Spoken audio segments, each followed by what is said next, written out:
दोस्तों एक समय था जब अनमैन एरियल व्हीकल के मार्केट में अमेरिका का मोनोपोली था। फिर अमेरिका के बाद इस क्षेत्र में इजराइल का कदम पड़ा और उसके बाद धीरे धीरे कई सारे देश इस क्षेत्र में एक एक करके आगे बढ़ने लगा। एक तरफ जहां पे पूरा दुनिया अनमैन एरियल व्हीकलों को बना के एक्सपोर्ट कर रहा था, तो वहीं पे रशिया के इस क्षेत्र में थोड़ा भी कोई भूमिका नहीं था। पर दोस्तों धीरे धीरे रशिया अब इस क्षेत्र में भी अपने कदम को जमा चुका है और रिपोर्ट में बताया जा रहा है कि रशिया के द्वारा अब तक करीबन 50 ऑरलैंड 10E अनमैन एरियल व्हीकलों को इंटरनेशनल कस्टमरों को बेचा जा चुका है। हाल ही में रशिया के रोसावरण एक्सपोर्ट के हेड अलेक्जेंडर मिखायव के तरफ से यह जानकारी दिया गया है कि 50 reconnaissance unmanned aerial vehicle Orlan 10E को रशिया द्वारा एक्सपोर्ट किया गया है। और दोस्तों रिपोर्टों में यह भी बताया जा रहा है कि संभावित रशिया इन ड्रोनों को म्यांमार और कजाकिस्तान जैसे देशों को एक्सपोर्ट किया है। जबकि इसके अलावा रिपोर्ट में यह भी बताया जा रहा है कि कम से कम रशिया 10 अन्य देशों के साथ इस तरीके के Orlan E reconnaissance and strike unmanned aerial व्हीकलों को लेके नेगोशिएशन भी कर रहा है और इन सभी देशों को रशिया अपना ड्रोन बेचना चाहता है। अलेक्जेंडर मिखायव के द्वारा कंपनी के एक प्रेस रिलीज में यह भी जानकारी दिया गया है कि रोसावरण एक्सपोर्ट सीरियसली फॉरेन पार्टनरों के इंटरेस्ट को लेके चिंतित है और रशियन अनमैन एरियल व्हीकलों को बेचने के लिए हर तरीके का प्रयास कर रहा है। और इसके लिए रशिया के इन अनमैन एरियल व्हीकलों के साथ साथ अन्य सैंपलों को भी तैयार किया जा रहा है और नियर फ्यूचर में रशिया इनमें कामाकाजी ड्रोन मतलब आत्मघाती ड्रोन और हैवी अटैक व्हीकलों को भी जोड़ेगा।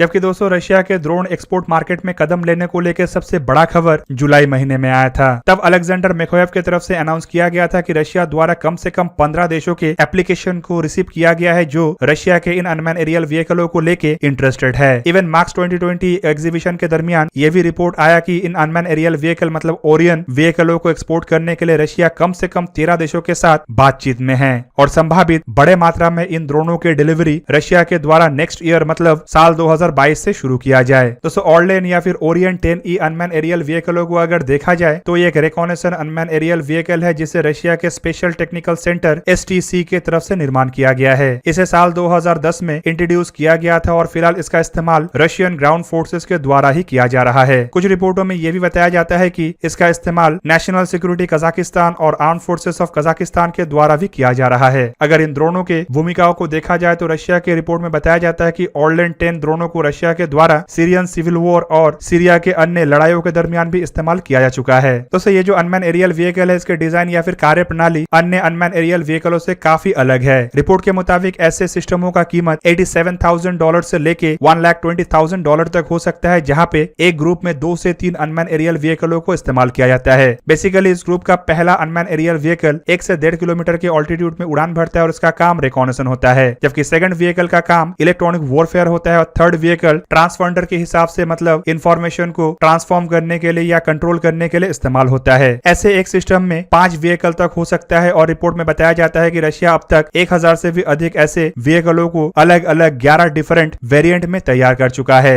रिपोर्ट में यह भी बताया जाता है कि इसके रडार सिग्नेचर को काफी कम रखा गया जिस वजह से इसे देख पाना काफी मुश्किल है और रशिया कुछ जगहों में यह भी दावा करता है कि सीरिया के अलावा रशिया इसका इस्तेमाल यूक्रेन के साथ झड़प के दरमियान, लिबिया और नगानो कराबाख के लड़ाई के दरमियान भी कर चुका है। तो दोस्तों ये था आज का वीडियो। अगर आपको वीडियो अच्छा लगा तो लाइक कीजिए और मेरे चैनल को सब्सक्राइब कीजिए और साथ में बना हुआ बेल आइकन को भी प्रेस कर दीजिए ताकि आप मेरा वीडियो देख पाए सबसे पहले। जय हिंद।